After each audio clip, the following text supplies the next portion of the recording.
everybody, and welcome to episode 172 of the Self-Publishing Roundtable.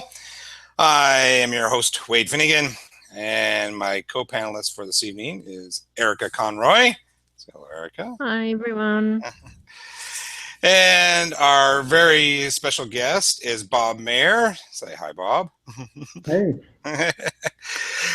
For those of you guys that don't know, Bob is a military science fiction guy. He's got a lot of background with the armed forces. He was a Green Beret at one time in past life, and has been a traditional published author quite some time ago, and has done really, really well with a lot of his military science fiction.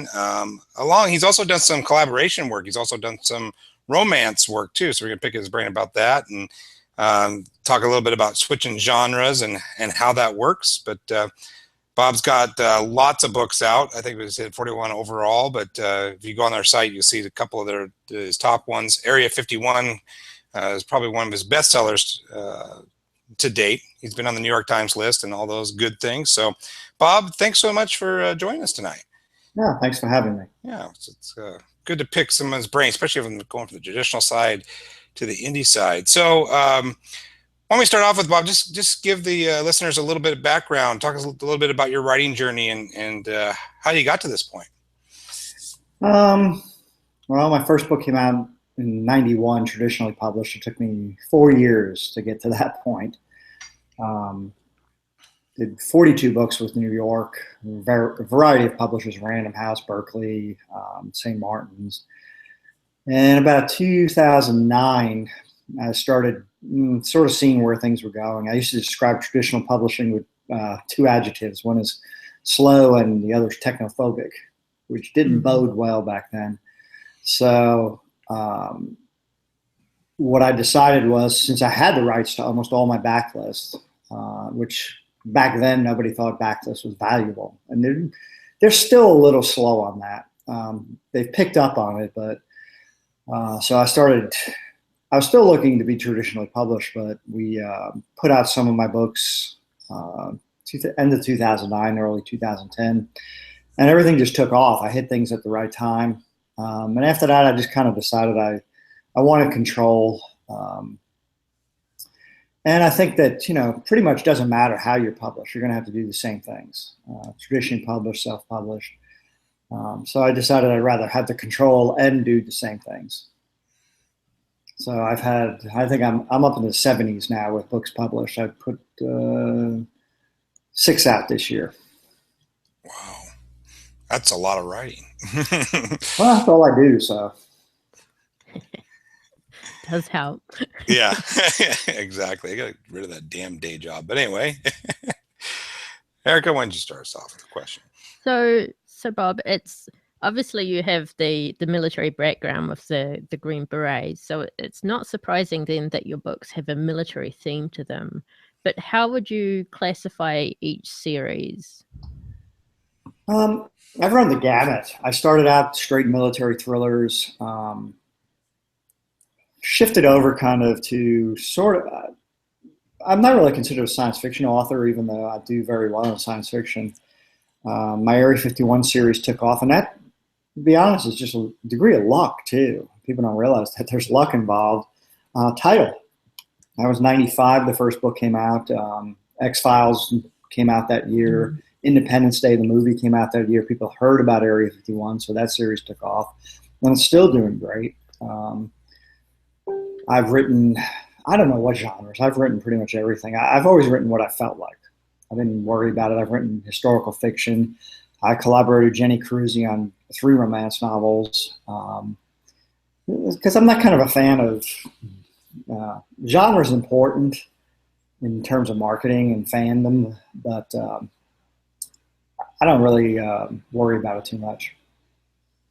Okay. Do you find that fans of your historical books will cross over to your military sci-fi or like that, or are they just very specific?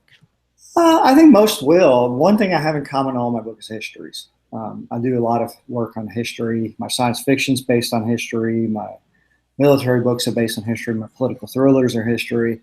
So if I have to pin things down, I would tell people, oh, if you want to be successful, pick one thing, one genre, and be really good at it. But I'm not sure that's entirely true, because I've watched a lot of self-published authors who were very successful in their particular genre for a couple of years now. Mm-hmm. Everything's been so saturated that if you don't have a broad base and you're not in the top 100 in your genre, say on Amazon's list, you'll get forgotten pretty quick. Mm-hmm.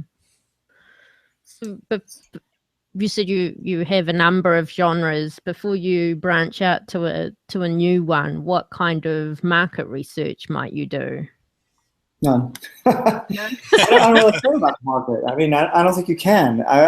People always ask that, especially I do a lot of talks to romance writers groups, and I tell them, if you start looking at the market and write to the market, you're screwed, because the market changes. Yes, 56% of fiction that sells is romance. So you think, oh, I'm going to go for that big slice of the pie. Except there's tons of authors writing in that market. And I actually say, find a niche. Find something very specific where you can become known inside that niche. And then you can also market to those people if you can find them. That's the hardest thing, is finding the readers. Mm-hmm. So what are some of your tips for finding readers? Nobody knows. Everybody asks that. That's the first question, because I run my own publishing company, Cool Gus. And the first question everybody asks is, I just got asked it today, how do you market? How do you market? And I'm like, I'll tell you what I do. And it ultimately comes down to, you have to know your personality. Then you look at, because a lot of authors, I see them out there blogging or doing whatever, saying, do it this way. This is the way I did it. This is how I become successful. I'm like, but I'm not you. I don't have your personality. I think there's an array of tools out there, and you have to pick a couple of tools that fit your personality and say, that's what I'm going to focus on. Like Facebook, there's a few authors who go, oh, yeah, Facebook made my career. And I'm like, okay, but you were good at it. You could, you were very sociable. You could do that. But for a lot of people, it doesn't work, especially authors who tend to be introverts. So I would say, look at all the tools available and then say, which ones am I going to pick on? And the other thing to look at is say, I have to make my metadata out there as wide as possible. So in a search engine, it's all discoverability now. It used to be distribution. Now it's discoverability. So for that metadata stuff, like, do you update? I mean, you got a huge catalog. So, I mean, how do you keep that stuff fresh and keep that all organized and link to other books and all that type of stuff? A lot of Excel spreadsheets. And yes, at the end of my books, I have to do, every time I put out a new book, I have to go back and update all my old books with the new links, which is one thing nice about being self-published. Like, I'm also published by 47 North, which is Amazon's science fiction imprint. They don't put links in the back of their books. And most traditional publishers won't put the links in the back of your book. But we do that at Cool Gus. My thing is just, there's things that I was never a fan of book trailers, because that's a different medium. But it's on YouTube. Most YouTube gets viewed on Facebook. And visuals. One thing I did learn, I went to a Discoverability conference in New York, and it was pretty much a waste of time, except they said one thing important. They said images. People notice images. On Twitter, if you just put a tweet out there and it's in somebody's feed, they can ignore it. But if you put an image there or a video clip, especially YouTube video, people might click on it and see what's going on. That's a good point. Talk a little. I probably should go in order because Erica doesn't get mad at me. But I was going to ask. No, give whatever you want. All right. So, talk a little bit about Cool Gus. One thing, great name. But also, what made you decide to do your own publishing company? When Jen Talty and I started this, she approached me and said, she knew something about ebooks, and we started it. And then I realized, well, we have this expertise, and it takes a long time. I mean, people say, oh, you can just self-publish.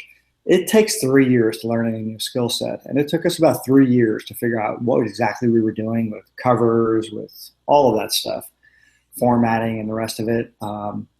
We decided, well, we have this knowledge. We might as well use it. And we had about a couple of years into it, had about 15 authors. And then we just kept getting to the point where like, we'd look at the authors and go, we can't do that much more for you. We give them their rights back and we give them everything we've done for them, let them make all the money. But basically, I look at it as a different way of publishing, as a concierge service for authors, where the author gets the last word. Because one of my theories is that best-selling authors, I think, will self-publish or become hybrid more and more, but not for the money. They'll do it for the creative freedom, where our authors get to say, this is what I want to write, this is when I want to have it delivered, this is when I want to publish, this is my pricing, they get to say everything. They get to pick the cover. We give them advice, but I think for artists, creative control is really important. Good point. Yeah. Being your own boss I think is a big appeal for a lot of indie authors. Well, it's nice to write a spec manuscript and not have to. I stayed alive in traditional publishing by always being one spec manuscript ahead. So if I closed out with one publisher, my agent was already selling a new series to some other publisher. Nowadays, I don't have to worry, will my agent like this? Will the editor like it? Will the publisher like it? All I got to care about is, will the readers like it? And what is it that you found that your readers in particular like? They just like readers like style. There's something in an author they find, and you're connecting with people who like your style. And every author has a different style. So one of the goals is in this marketplace is to find that core group of readers, and you don't need that many. And it's kind of scary how low the numbers are to make a living at it, yet it's incredibly difficult to get that number of readers. Can you elaborate a little more on the idea of style? When you say that a reader likes a certain style, like how does an author know what their style is, or do you do things to try to cultivate it? That's a good question, because one of the things I've focused on the last couple of years, I've been doing this for, I guess, 25 years, and I focus on process now. I think most authors write, they're unaware of what they're doing, and it's really key to understand how we are creative, what process we use, and also how we're presenting that to other people. Because I always say writing is an art form that's not sensual, the only art form that's not sensual. People go, what are you talking about? And you're getting an idea in your head into the reader's head through the sole medium of the printed word. You don't have sound. You don't have visuals. All you have is the same words everybody else has. So what you're trying to connect on is a very, very deep level. So what I think authors, when I teach this and people look at me strange, I say, you got to figure yourself out first. You got to figure out where you're coming from, why. I always ask authors when I'm teaching, I say, why are you writing a book? And they look at me strange, and I'm like, but it's not normal to sit alone in the dark and write 100,000 words.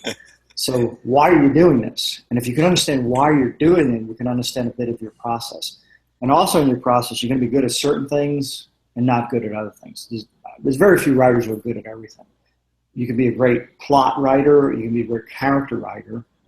So what are you not doing well? And whatever you're not doing well is what you have to really focus on. People don't want to do that. They want to focus on their strengths. You actually have to focus on your weaknesses. Yeah, being a teacher myself, I find that a lot, right? It's human nature to want to do what you're good at already and do that more, because you get a lot of positive feedback, and then avoid the things that you're bad at.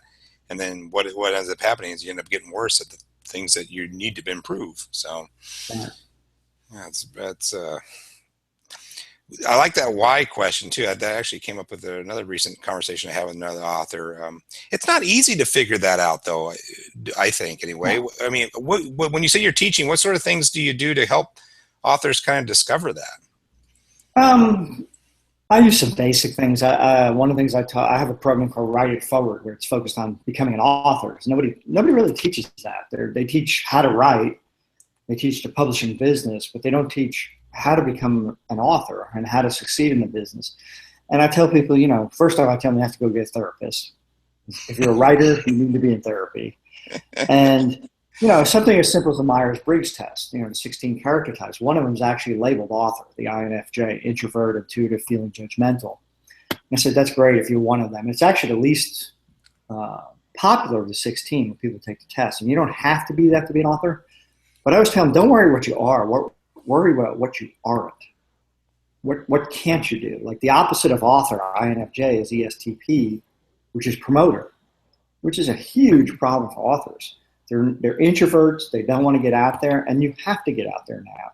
There's a few authors who can sit at home, not worry about their readers, not worry about people, and do whatever. But most of us can't. We have to get out of ourselves and go out to our readers. Yeah, that is so true. So many people we've interviewed on the show over the years don't like the getting out there side of it. Don't like the marketing side. Don't like the putting themselves out there. Well, it's part of the process. I mean, I know authors who are very successful simply because they relate to readers and they have a emotional connection even through social media, and readers will read them just because of that, their personality. Yeah, I've noticed, Bob, that you seem to be all over social media. You have Twitter, Facebook, Pinterest, and YouTube. How did you work up to doing that? Did you just jump right in because you had to, or did you start small and work? I started small, and I really didn't know anything about it. And there's aspects of social media I'm not a big fan of. I'm not big on Facebook. I have my author page. One of the best things I did was I have my A team, which is a group of a private book on Facebook where I have my readers, my core readers, and they get a lot of free stuff. Because I tell people, if you like an author, email them, no matter who they are, especially if they're an indie author, and say, I'd be more than happy to read your next book or whatever you've got, and I'll post a review, and you'll get that book for free, an ebook. I guarantee it, because reviews are so important. Twitter, I started, I think in 2008. I didn't even know what it was. And somebody at a conference said,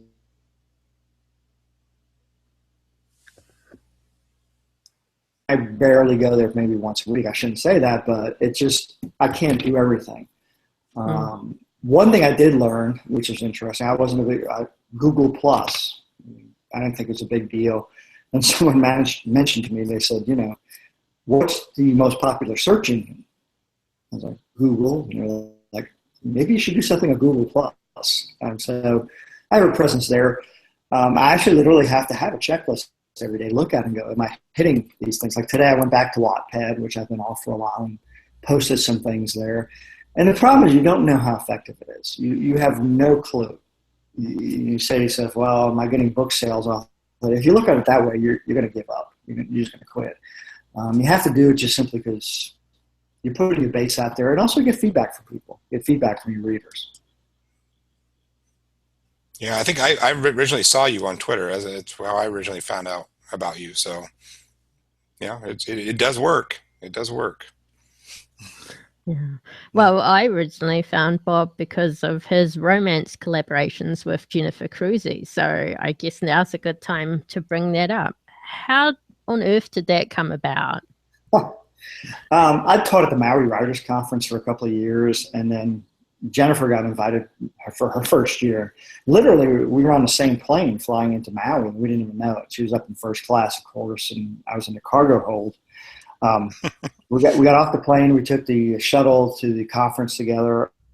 She was teaching next door to me, and I would mess with her. I'd go into her workshop and say, okay, I'm teaching the next hour. And Jennifer had been a school teacher. So she would walk in with a lesson plan. She'd start freaking out. When did we agree to do this? And we were both at a point in our career where we wanted to try something different. So we literally. Oops. Uh-oh. Did we just lose him totally?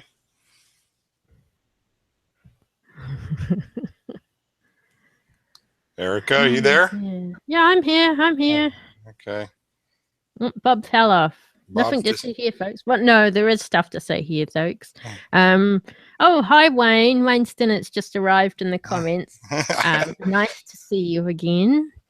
And as Bruce Fuss, I said in the UK, to see you nice. And I bet only like half a person will get that reference. But, you know, we swear that man's like a vampire or something. He's still kicking around after all these many decades. Yeah, actually, I did the first book that introduced me to Bob was Jennifer Crusie's Agnes and the Hitman, which is a lovely romantic comedy where Agnes is for some reason targeted in a hit. And she's the typical Southern woman who likes to bake and make waffles and stuff. And she probably hits at least 3 people over the head with her frying pan throughout the whole book.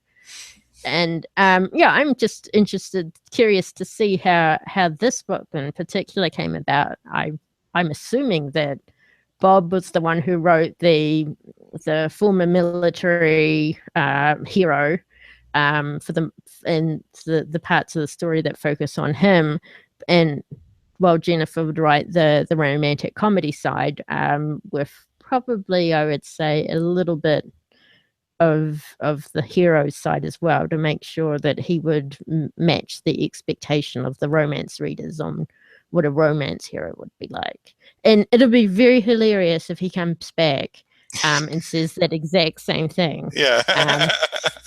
It won't be hilarious if he doesn't come back and we don't know. and yeah, and we don't know. So yeah. So I'm trying to re-invite him right now. So I will ad-lib a little bit. Why don't you go ahead and talk a little bit about what's going to happen next week, maybe? Next week. Yeah. Remember that author guy that sometimes we have on the show? I think his name's Chris. Chris Fox. Mold? No, Fox. No, that's Fox, right. Yeah. Yeah. Well, he's coming back on next week. He'll be on, and we'll be airing that one live an hour before usual. So what's that? 6 p.m. Pacific and Correct. 9 p.m. Eastern. I actually have to look up. You see my little eyeballs going in the top left-hand side of the screen, because that's the way your eyes look when you're trying to recall information. I think it's the other way if you're trying to make something up, Right. People, yeah, if you're lying, yes. So yeah, just look straight ahead if you're being interrogated by a police officer or something.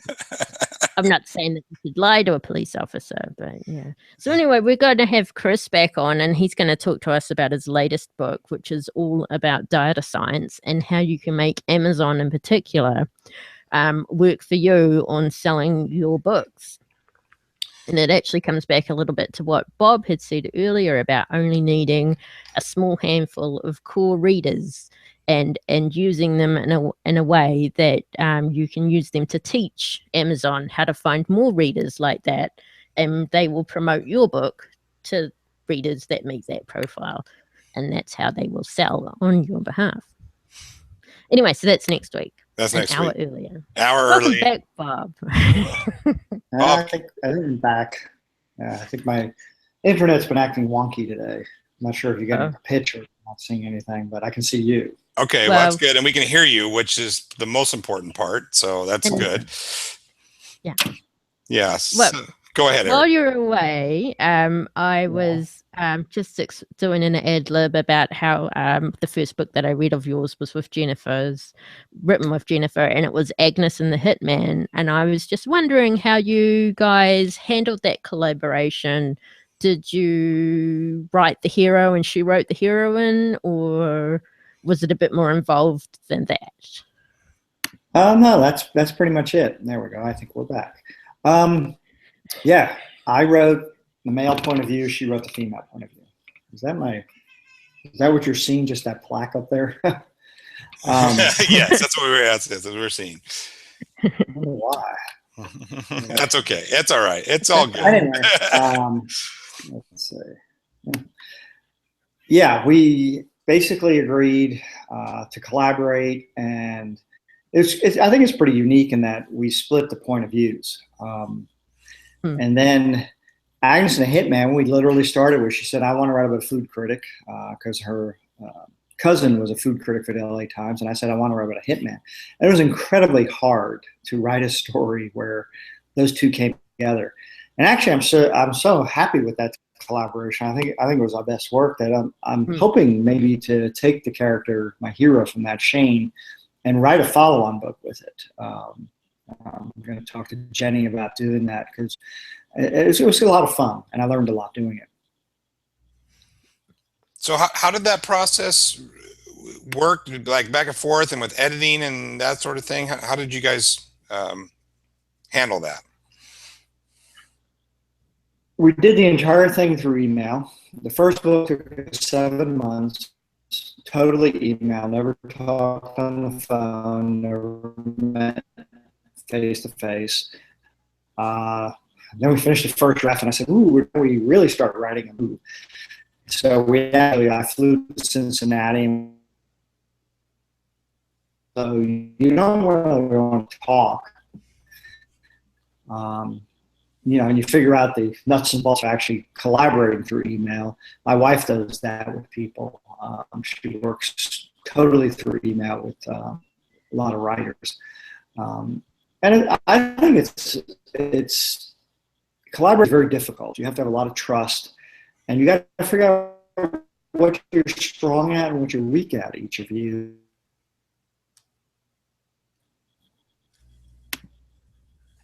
Oh dear. Yeah, Rob, you're breaking up. Are you there? Yeah, I'm here.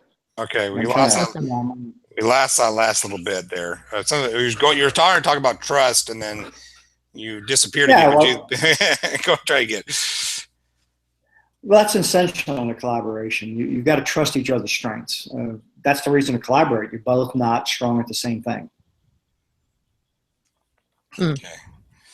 I think we're getting a little bit of a delay too. So if we talk over the top of you, we apologize ahead of time, Bob. It's just the internet's being a little wonky, but we'll get through it.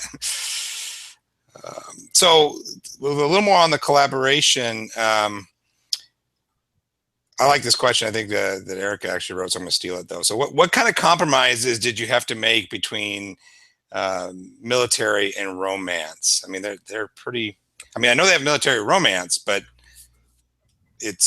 obviously you weren't writing anything romantic prior to that. So what kind of compromises did you guys have to do?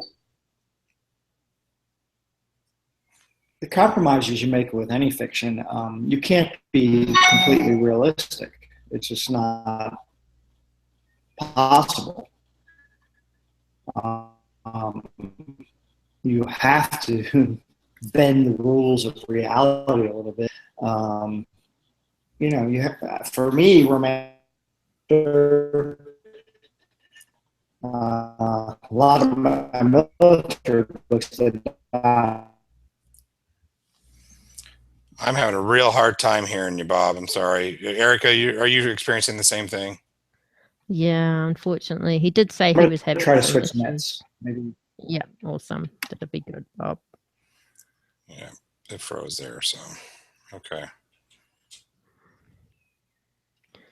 So I take it you haven't read any of Bob's books yet, have you, Wade?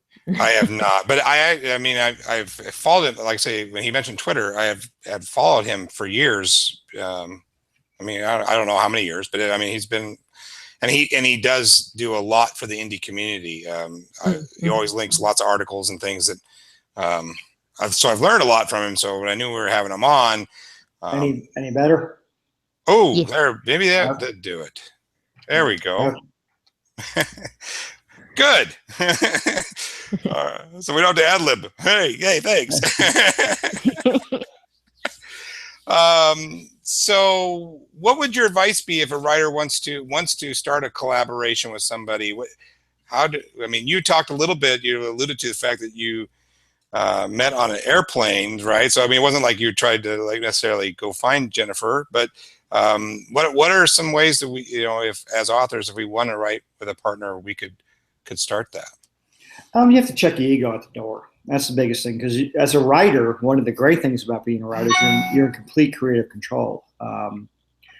You own the book, but when you collaborate, you don't own the book anymore. So you got to be willing to give up something. You got to decide who has final say on certain areas of it. You got to decide, what is each person's strength, and give them the final say in that area of it. And business-wise, you have to decide, who brings what to the table.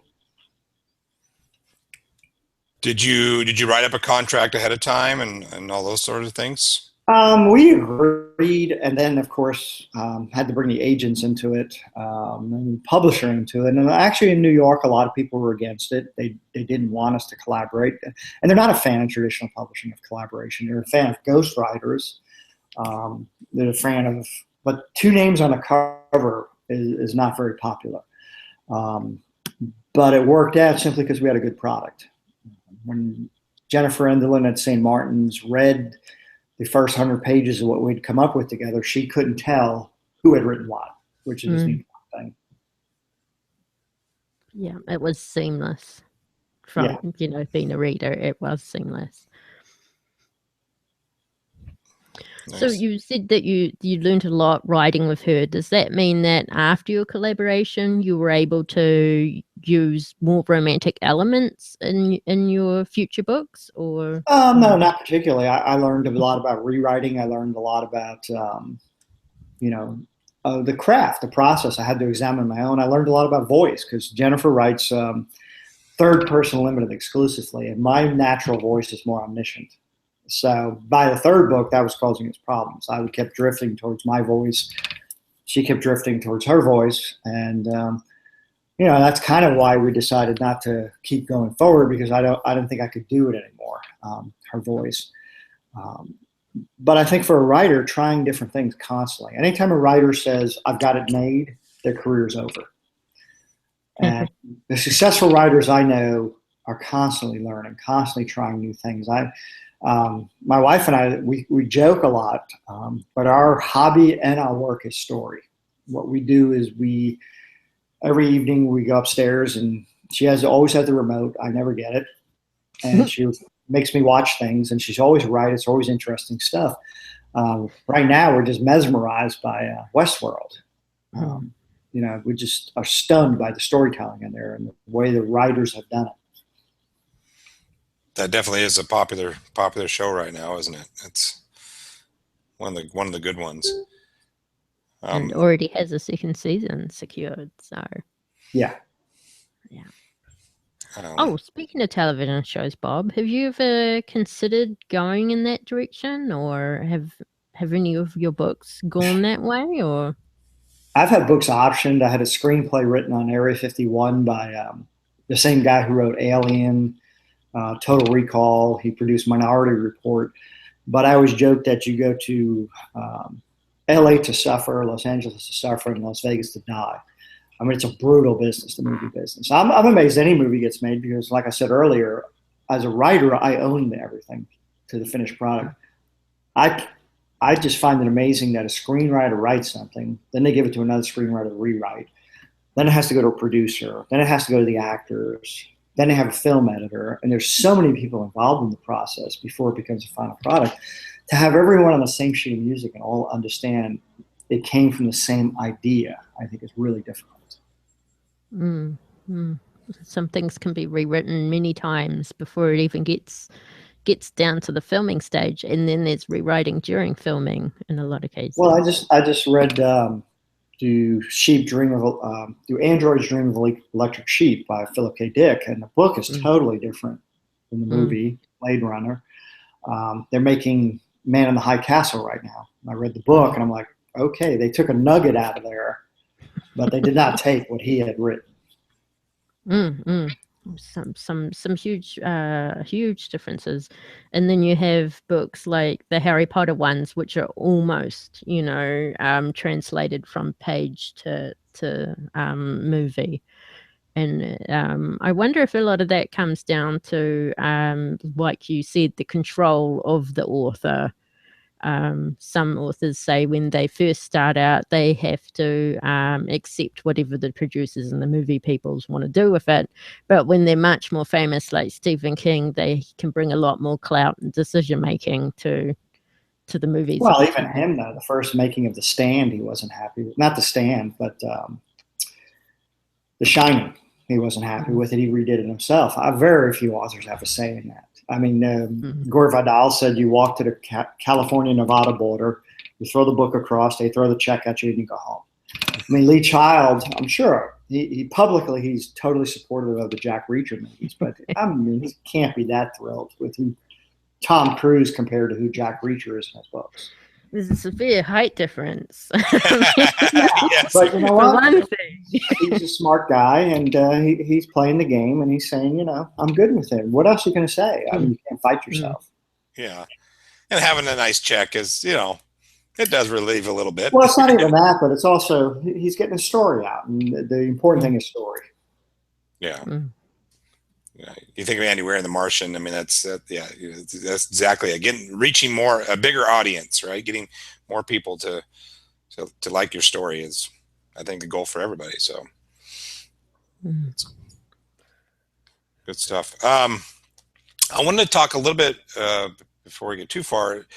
A little more about the marketing side of things, but more on the personal of like building a good mailing list and some things that maybe you do to help authors within Cool Gus to cultivate those things. Just give us some ideas about how you help them get that going, because it seems like everybody knows they should, but getting that first step is really tough. I think email lists are really hard. People are very reluctant to put their email address out there nowadays. It was a lot easier about 4 or 5 years ago. One thing we do is I'm a fan of SlideShare. It's a website where you can upload PowerPoint presentations. So you can put together a PowerPoint presentation about your book, upload it up there, and it's there. A lot of people can see it. You can actually then turn that PowerPoint presentation into a video if you want to. You can time the slides, put sound to it, and upload it to YouTube. So that's one presence you can do. Supporting each other on Facebook is important. Basically, just getting the word out as wide as possible. They say in marketing, if you've got a 0.05 reach, where actually people follow through, that's huge. And think about the numbers on that. And I think it's even lower in publishing. No traditional publisher has ever done a marketing survey, because you can't, because every book is a unique product. Even every author putting out a different book is a unique product. So therefore, nobody knows who readers are. Nobody knows. I think there's two types of readers. There's the airport reader, I call it, and there's airport authors. There's the reader who only reads 3 books a year. What all the rest of us are looking for is the reader who reads at least 1 book a week, if not 2, 3 books a week. That's our audience. But who are they? They're all different genres. They're all different authors. Even inside the genre, they have subgenres. So, and that's kind of goes back to that niche thing you were talking about before, right? You find the niche, and then you hopefully find those voracious readers within that niche, and then cater to them, right? Right. Well, yeah, you should cater to them. And I think, like Sue Grafton. I imagine she got a little bit tired of Kinsey Mahone after a couple of books. And, she's up to what, X, Y, whatever right now. The whole alphabet. Yeah. I met her in Jackson Hole, and I remember her agent standing up saying, I'm with Sue all the way through Y. And she was like, got Z, we can do that. And our fans get very upset if she changes anything about that character. And creatively, yeah, I don't know. After a certain amount of time, you get a little tired of certain characters. I haven't got to that point yet. you Erica? No, not yet. But then I've only written half a dozen, maybe, in my longest series. So, yeah, not yet. But I'm sure it would happen, especially if I was, Sue Grafton. And after a point, like you said, you would want to change things. But the readers then have this expectation that things will be how they've always been, because that's what they like. Yeah. Yeah. Yeah. Expectations is the marketplace. And you strike a balance between it. So what do readers of military fiction expect in a book from you? Well, I don't really write them anymore because of that, to be honest. Because if you look at the best-selling military fiction writers, especially in the United States, they're basically sort of our country, right or wrong. It's black or white. We're the good guys. They're wearing the black hat. And I've talked to a few writers about this, and they almost say, like, you know, if you're a police officer or detective, most of them are not writing detective mysteries because they're too close to the subject matter. You can't back off and make it entertainment. I view the world as a very gray place, so I can't write military thrillers where it's just like, you know, totally, absolutely one way.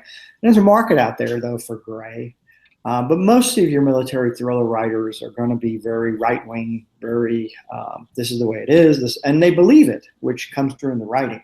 If you don't believe something, I don't think you can write it. I think it comes off as fake. Okay. What about your science fiction readers then? What if, like, your Area 51 readers? I think what they're looking for is I tried starting a new genre I called a techno myth, technology and mythology mixed together. Yeah. I wrote a series called Atlantis because Atlantis is the oldest myth out there, and there's only one source for it. You know, one mention of Atlantis, and since then everybody talks about Atlantis. And Area 51, when I started researching it, I realized everybody was going to one source. So anytime that happens, I want to find out more about it. I think what my readers like is a lot of history and a lot of facts. Even though I write fiction, a vast majority of what I write in my books is real. And it's a little scary sometimes. They think I'm making it up. And I'm like, no, these things are real. These things really did happen. These things really do exist. So that's kind of my goal, because we entertain first and we inform second. So one of my goals too is through my books to inform people of things. So how much time do you spend researching? Oh, I love researching. That's the best part. And I always joke with people about, you know, before the internet, researching, you go to the library and you check out this ton of books, and then the librarians get mad at you because you're not returning them because you need them to keep writing the book. And actually, I like books for research instead of the internet. The internet's good for looking, but you got to know, one of the problems with the internet is you got to know the question to find the answer. And as a writer, what I like finding is things I didn't even think of questioning. And in a book, you find those things. When I wrote a book called Area 51 Sphinx, I wrote a whole book about the Great Sphinx, and they mentioned Sir Francis Burton. I was like, okay, you know, he visited it there. So then I went off on that tangent. I started researching him. And then I ended up the whole book. I found out his wife, when he died, burned a manuscript over his body. I was like, that's weird. I mean, she really did that. So my whole book became a search for a copy of that manuscript when I wrote the book. So I like going to books now and reading. And the nice thing is, I'm sitting there and I want to know something. I'll go on Amazon and download the Kindle version of the book and sit there and start reading it. And you can do that because writing is what you do all day. Yeah. So you have that time to do that kind of, you know, spend on reading that much information. You go, Wade, you've got to quit your day job. That's right. You got to quit the day. I've been saying that for a long time, right? Looks like we have a question from the site. Wayne Stinnett, past guest. As a conservative military type, how do you get into the mindset of the antagonist? Well, I'm not actually conservative. That's the first thing. But actually in the military, in special forces, we sat there and we always pretended to be the bad guy. And I think for any writing, I would say a novel is a character trying to resolve a problem. The problem is caused by the bad guy. So I don't care what you're writing. You're writing a murder mystery, you have to get in the mind of the killer. You got to know what the antagonist's plan is. So I sit there and I go, okay, one time I came up with such a good plan. I think it was in The Gate, Shadow Warriors, The Gate, where the bad guy's plan was so good I couldn't stop him.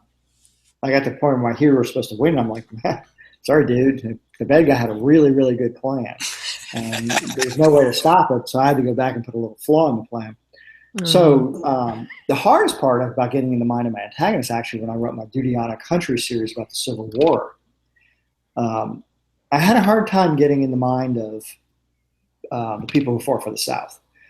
Robert E. Lee. I had to write a scene with Robert E. Lee, and I always had a problem with that because I went to West Point, and the Civil War is a West Point war. That's why I wrote the book, because all these West Pointers went forth for the South. And I couldn't understand why they did that. So I had to get into his mindset, why he could justify doing this. That would be difficult to flip, but I find yourself, at least with me anyway, when you get lost into that character, you tend to you tend to think, oh, this isn't really me, so it's okay. And so I think that's one of the things that I always say to have best degree to have as a writer is psychology, to understand personality disorders and to also understand what a character's pathological need is, when you push them to the core, how are they going to make decisions? Oh, go, Erica. That is an interesting point. I mean, there's always the people who write with the plot in mind, but there is always the need for that character to be, pushed into that plot or get involved in that plot. So how do you approach your plotting? Do you come at it with it as the character first, or is it the situation or the scene with the plot that you come at to first? Well, I always say I can plot anything. So I used to always focus on plot. Nowadays, I focus more on character. I like interesting characters, and I like trying to understand where they're coming from, because people are all different. And I want to know, why. And I think that's hard for people. They have actually done MRIs of readers' brains at Stanford, and they found most people can only see 2 to 3 points of view in their brain. They conceptualize. And I think as writers, we got to be really schizophrenic and see really many points of view and understand where they're coming from. So nowadays, I'm focused more on, and my wife and I actually learned this by watching all these shows on TV, then binge watching them again, because you know what's going to happen, the plot. So then you focus on, why are these characters doing these things, especially when they're doing something you're like, I don't get that. I don't quite understand why that character's doing that. When you watch it the second time, you can start seeing why they're doing what they're doing. And hopefully it's a good show, so the character's just not doing something stupid because the plot needs them to do something stupid. Yeah, too dumb to live. Yeah, that doesn't work. I hate those characters. Yeah. So you're pumping out lots of books, Bob. So I mean, talk to us a little bit about your writing day and how that looks and how you divide your time up. I pretty much write all the time. Actually, I finished my last book last week, and my wife actually said to me the other day, "This is the first time since I've known you in 20 years, that you're actually taking a little bit of time before jumping into the next thing right away." And the reason I'm doing that is I'm really thinking hard about what I want to write next. But I probably spend 50% of my time writing and 50% of my time either on Cool Gus or marketing or the business. Just staying up to date on the businesses takes a while. I think you have to stay up to date on it and try to get a little bit ahead of it. I think one of the problems with publishing, especially traditional publishing, is they're reacting to things. If you're reacting, you're already too late. And you've got to be thinking, what's going to come next. I've done a few science fiction conventions, and just because I'm a troublemaker, I'll mention on a panel, well, what happens when Barnes & Noble goes under and their faces get white? Because science fiction is actually weirdly the most behind genre for authors of all of them. Romance is the most advanced. Science fiction, they're really behind the times. And I'm like, if you're a mid-list author, traditionally published, if Barnes & Noble goes under, your print sales are done. They're over. They're gone. Because the only people going to be left are the airport authors for print. That's it. Because where else are your books going to be racked? Barnes & Noble is great for the mid-list author. And I think a lot of people aren't thinking of that. I'm like, if you haven't become a hybrid by now, you're in trouble. So going forward, what's sustainability for us as indie authors? What do you think we should be looking into here in the coming years as we get ready for a new year as well too? It's always good to kind of. The reality is Amazon owns it. I mean, I thought Apple could challenge them. They're trying to, but their bookstore just totally kind of is not very good. I mean, I can't find my own books on the Apple bookstore, the iBookstore. Barnes & Noble just, did not do well with the Nook, with what they were doing with Pubbit. So really, you're at the mercy of Amazon. How do you play the Amazon system is an issue. I know there's people who are against Select, putting your books, exclusively on Amazon. But if you use the tools they give you, and I've been very impressed with the people I've worked with at Amazon. I think they're forward thinking. I think they're willing to try things. That's not to say Jeff Bezos won't cut your throat if it's in his advantage. I always tell people, read the Everything Store about how Amazon started and became into being. But the good thing is we do have access to the internet, which means we have access to readers. So anybody between me and the reader is a middleman, even Amazon to an extent. So the question is, can you prepare for that? If you just have to be you and your readers, what can you do? I think those of large mailing lists will probably be have the advantage if that was the case, if they needed to bypass Amazon. So start your mailing list if you haven't already, people. Yeah. And get good at social media, right? I mean, I think, look at how much places Bob is at. I mean, I think it does help. I know some people still want to avoid social media a lot, but I think you have to embrace it at least a little bit. Pick one. Well, how they're going to come to you. It's about discoverability. And even press, people like, I always show people the film clip of Harlan Ellison on YouTube. You can look it up. Just look up Harlan Ellison, Pay the Writer on YouTube, where he goes on a rant about how writers don't value themselves. I've been on the front page of the New York Times, and I could see the results because I track my sales, and I've sold 5 books after being on the front page of the New York Times. It does not equal sales. Unless the thing is about the book, you need to read the book. Exposure is not as valuable as people think it is. Well, certainly not on the front of the New York Times. No, newspaper's dead. Nobody reads newspapers anymore. So do you have any ideas with what you'll be doing next, Bob? Or are you wanting to keep that hush-hush for now? Well, I'm definitely going to continue my Time Patrol series. I like the idea. I like the concept. And I introduced my last book, fiction book, The Fifth Floor. I introduced a character, and it's a very different book for me. And my wife and I wrote it together. I almost joke when I'm watching Westworld. I'm like, oh, this is perfect because it's about the bicameral mind. It's about a 16-year-old girl who doesn't know what her reality is. So some of it's first person, some of it's her third person, some of it's omniscient. So she's going to go in. She's part of the Time Patrol. 2 books ago, I introduced it, but now I went and gave her backstories. So she's going to come in and change that story. One thing I'm doing is merging a lot of my series. But again, I'm playing with the idea of writing a character who I can have fun with, a sort of Grosse Pointe Blank type of character who's a hitman or something, but it's a little bit over the top. Not too far out of reality, but it's kind of funny, but with an edge to it. And you also said you were hoping to get back together with Jennifer and continue with Agnes. No, she's doing her own things. I'd write this on my own. Would you keep the romance, or at least the girlfriend in the background? Even what Jenny and I wrote, the romance did not drive the plot. The romantic suspense, the suspense drove the plot. The romance was a tag on. But also I think romance can be viewed different ways. I think it's relationships among people. There was a movie, not quite sure I remember the name, with Angelina Jolie, where it was sort of Snow White or something like that, whereas it's about mother and daughter love or sister loves, things like that. It's not physical, it's about relationships between people, and that's kind of what I'm focused on, caring about somebody. Oh, like the Maleficent movie, that's the one. Yeah, that's the one I'm talking about. Yeah, I just watched that the other night.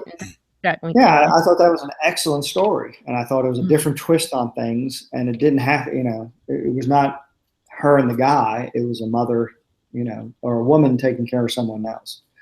Hmm. And do you see yourself branching out into different genres going forward too? No, I don't even think about genre. I want the Time Patrol books. They've carved out a niche in Amazon in the top 100 in science fiction time travel. Mm-hmm. I've got a niche there. I'm ranked in the top 100 on Amazon in action adventure, simply because I have a lot of titles in that. But I don't even think in terms of genre. The science fiction community, I'm not particularly a part of. I haven't made an effort to be part of it because they have their own little world out there. Okay. Awesome. Well, I don't have anything else, Wade. What about you? No, I think that was good. Maybe we'll just talk a little bit, not necessarily a question, but just where people can find you, and then also you talk about maybe where people can find some of your coursework as well, if they're looking forward to do that. Well, I'm finally uploaded a new website at bobmayer.com. And then I got coolgus.com, which is me and the other authors we have. I'm not doing much teaching anymore. One of the things we do here at the house, which we've just sold, but we'll probably do in the next place we go to, is my wife and I run a workshop in our house. We bring in 4 authors for a weekend. And actually, it's kind of interesting because it's not really about writing. It's more about process. We sit there with the authors and we try to figure out who they are, why they're writing what they're writing, and it's very in depth. And it's very popular because a lot of people keep wanting to come back, not for the workshop. They just want to come back and hang out. And my wife works with a lot of those people afterwards through email. I don't know. I think it's Gus, the dog, Cool Gus. People like him a lot. But I think that's key, the learning process, learning how to be a writer. And my wife and I have been doing it for a quarter century, each of us. So we have a lot of experience in it. She's worked with a lot of New York Times bestselling authors. So she kind of knows where writers are coming from. And is there any way, can you tell us how people can get involved in that, or is it more of a... Well, right now we don't have anyone scheduled because we really don't know where we're going to be living next month. We're pretty sure we're going to stay here. So once we decide on that, we'll upload it onto the website. And we'll have they used to be called Right on the River because we lived on the Tennessee River. Since we'll not be in this house anymore, we'll rename it something and we'll load it up to the website at bobmayer.com. Okay. And then I do workshops. Matter of fact, today I was querying a few workshops. I'm doing something in San Diego in January, something in Colorado. I probably do about 5-6 workshops a year in different places. Just something different to do. Very cool. Very cool. Well, Bob, thanks so much for coming on the show tonight. It was good information, enlightening, and I'm glad we got you in before next week. So yeah, I'm sorry about the internet problems, but thanks for having me. Yeah, no worries, no worries. So, Erica, speaking of next week, just to again remind, we have 2 shows next week. 2 shows back to back. Yes, Wade. So at 6 p.m. Pacific, 6 p.m. Pacific, 9 p.m. Eastern, we have Chris Fox coming in to talk data science and how to use Amazon for discoverability and to your advantage. And then after that, at the usual time of 7 o'clock Pacific and 10 o'clock Eastern, we have our wrap-up episode. So all 5 of the usual hosts will be there. And we will also have Zoe York, who's like one of our pseudo hosts. You'll know her from Romance and also from our news roundtable episodes. And also we are going for a past host. You may remember this guy called Dave, Dave W. Wright, one half of the Yesterday's Gone guys. I forgot the other dude's name. He's not really important. We only like Dave. That's right. So come and join us. And if you have any messages for us, you can just leave them anywhere on the website. And our website is selfpublishingroundtable.com. Oh, and on the last episode, Krishawn, myself, and Robert will be talking about what podcasts we will be starting up in the new year. So check us out if you want to know who to follow from 2017. Thank you. Who to follow. Ooh, maybe there'll be some like self-publishing roundtable infighting about who to try to divide up. Oh, just you kidding. can watch or listen to all of them. All We of won't us, make you right. just go for one. Well, the way you made it sound there, Erica, maybe a little biased, but no, I kid. But again, Bob, thanks so much for coming on tonight. It was really good talking to you, and I'm looking forward to next week's shows. Sort of. I am looking forward to them, but it's going to be a little weird. But hope everybody can join us next week. I would love to see lots of live listeners interacting with us, especially in that second hour. It does seem to be. It'll be a cool show. It will be a cool show. So. Since we don't have any Canadians on, I guess maybe I'll do this week since we don't have any Canadians on.